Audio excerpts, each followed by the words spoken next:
নমস্কার বন্ধুরা, আশা করি সবাই ভালো আছেন। আজকে মিষ্টির একটা রেসিপি আপনাদের সঙ্গে শেয়ার করছি। 2-3 দিন আগে বাড়িতে একটা অনুষ্ঠান ছিল, যার জন্য কিছু রসগোল্লা এনেছিলাম। তার থেকে বেশ কিছু রসগোল্লা বেঁচে যায়। ফ্রিজে 2-3 দিন ধরে পড়ে রয়েছে, কিন্তু কারোরই আর খাওয়ার ইচ্ছা নেই। আজকে সেই রসগোল্লাগুলো দিয়ে বানিয়ে নিলাম রসমালাই। খেতে এতটাই টেস্টি হয়েছিল, মনে হচ্ছিল এইমাত্র দোকান থেকে কিনে আনলাম।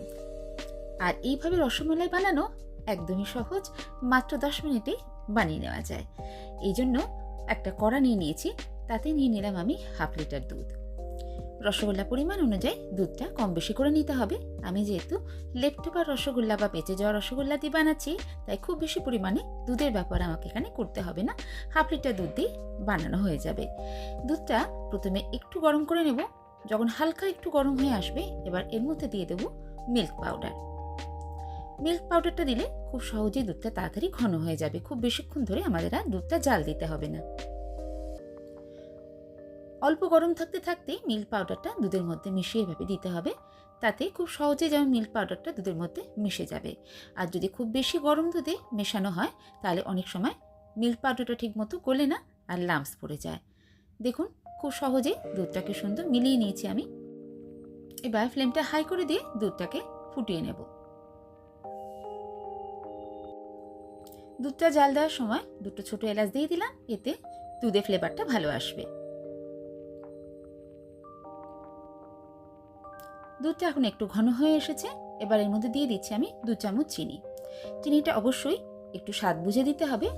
যেহেতু আমরা রেডিমেড রসগোল্লা দিয়ে রসমালাইটা করছি, তাই এর মধ্যে অলরেডি একটা মিষ্টি ভাব রয়েছে, আর যে মিল্ক পাউডারটা ইউজ করেছি তার মধ্যেও মিষ্টি ভাব রয়েছে। এই জন্য খুব বেশি চিনি আমি এখানে ইউজ করলাম না। বেশি মিষ্টি হয়ে গেলেও খেতে ভালো লাগবে না। এবার একদম মিডিয়াম ফ্লেমে রেখে দুধটাকে আরও একটু আমি ঘন করে নিচ্ছি।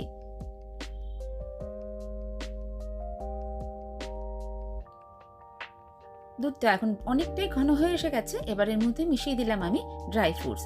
কিছু আমন্ড আর কিছু পেস্তা কুচি করে আমি এর মধ্যে দিয়ে দিলাম। যদি ড্রাই ফ্রুটস পছন্দ করেন তাহলে অবশ্যই এভাবে দিতে পারেন, খেতে বেশ ভালোই লাগে। দুধটা দেখেছেন এখন বেশ ভালো ঘন হয়ে গেছে। এবার আমি এর মধ্যে দিয়ে দিচ্ছি 2 চামচ রোজ ওয়াটার। যদি রোজ ওয়াটার বা গোলাপ জল বাড়িতে না থাকে, তাহলে ছোটো এলাচের গুঁড়োও দিতে পারেন। ভালো করে মিশিয়ে দেওয়ার পরে আর 2 মিনিট আমি ফুটিয়ে নেব। দুধটা এখন বেশ ভালোই ঘন হয়ে গেছে, দেখেই বুঝতে পারছেন। এবার গ্যাসের ফ্লেমটা আমি অফ করে দেব। রসমালাই দুধটা রেডি করে নেওয়ার পরে এবার আমি এখানে নিয়েছি রসগোল্লাগুলো। দুধের মধ্যে রসগোল্লাগুলো দেওয়ার আগে রসগোল্লাগুলো রস আমাদের ভালো করে এভাবে চিপে নিতে হবে। আমি একটা করে রসগোল্লা নিয়ে দেখুন এভাবে হাত দিয়ে চিপে নিচ্ছি। রসগোল্লাগুলো খুব বেশি জোরে চেপা যাবে না, তাহলে রসগোল্লাগুলো ফেটেও যেতে পারে। এইভাবে হাত দিয়ে হালকা করে চিপে নিয়ে রসগুলো আমি এভাবে ফেলে দিচ্ছি। রসটা বেশ ভালো করেই আমি চিপে নিচ্ছি। রস শুদ্ধ রসগোল্লা দিলে রসমালাইয়ের টেস্টটা কিন্তু ভালো আসবে না, তাহলে দুধটা ওর মধ্যে ভালো করে ঢুকবে না আর খেতেও ভালো লাগবে না। 6টা রসগোল্লা নিয়ে নিলাম। এবার রসগোল্লাগুলো আমি দুধের মধ্যে ছেড়ে দিচ্ছি। গ্যাসের ফ্লেমটা এবার অন করে দিয়ে মিডিয়াম ফ্লেমে রেখে 2 থেকে 3 মিনিট জাল দিয়ে নেব।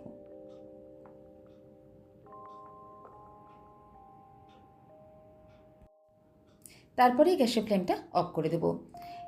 এর মধ্যে রসগোল্লাগুলো সুন্দরভাবে দুধ অ্যাবজর্ব করে নেবে।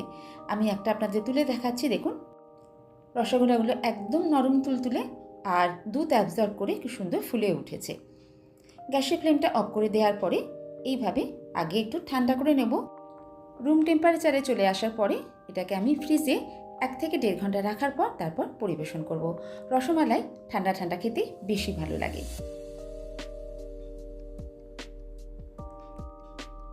রেডিমেড রসগোল্লা দিয়ে ইনস্ট্যান্ট রসমালাই তৈরি করার এই ঘরোয়া পদ্ধতি যদি আপনাদের ভালো লাগে, অবশ্যই একটা লাইক দিয়ে দেবেন। আর বাড়িতে অবশ্যই একবার এভাবে বানিয়ে খেয়ে দেখবেন, আশা করছি আপনাদেরও ভালো লাগবে। অনেক সময় বাড়িতে রসগোল্লা এলে রসগোল্লা ফ্রিজে থেকে যায়, তখন একবার এইভাবে বানিয়ে দেখতে পারেন, আশা করছি আপনাদের ভালো লাগবে। আমি একটা রসমালাই আপনাদের কেটে দেখাচ্ছি। রসমালাইগুলো একদম নরম তুলতুলে হয়েছে আর খেতেও দুর্দান্ত হয়েছে।